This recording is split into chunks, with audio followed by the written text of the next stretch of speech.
Hello mga bes, ito na ang mga kaabang-abang na kaganapan sa ating kapatid. Nanggigigil na ang ate Melania nyo kay Rosel lalo na nalaman niya na pati itong si Darius ay hindi na kayang gawin ang mga pinag-uutos niya. Dahil sa pagmamahal na meron siya kay Rosel na dati ay sa kanya. Kaya naman kaagad siyang pumunta sa bahay ni Via para makahanap ng kakampi laban sa ate Rosel nyo.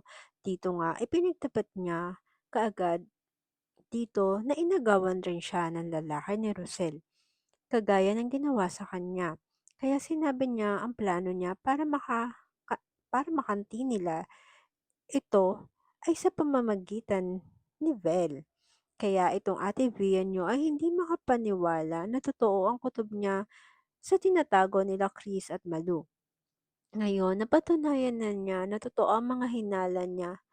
Makikipagtulungan siya kay Melania para mapahirapan ang mag-ina, habang itong ate Roselio at si Belle ay lalong napaglalapit dahil aalokin si Belle na magtrabaho sa cafe ni Madam.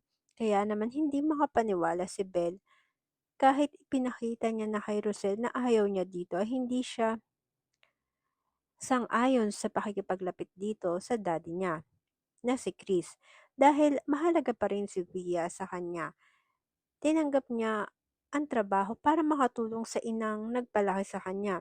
Dito ay lalong humanga sa kanya si Rosel dahil sa kabaitan nito.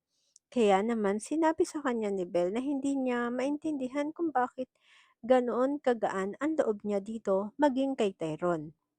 Habang itong si Tali ay hindi mapalagay dahil kumukuha, kumuha na ang ate Rosel niyo ng investigador para mapahanap ang nawawalan niyang anak.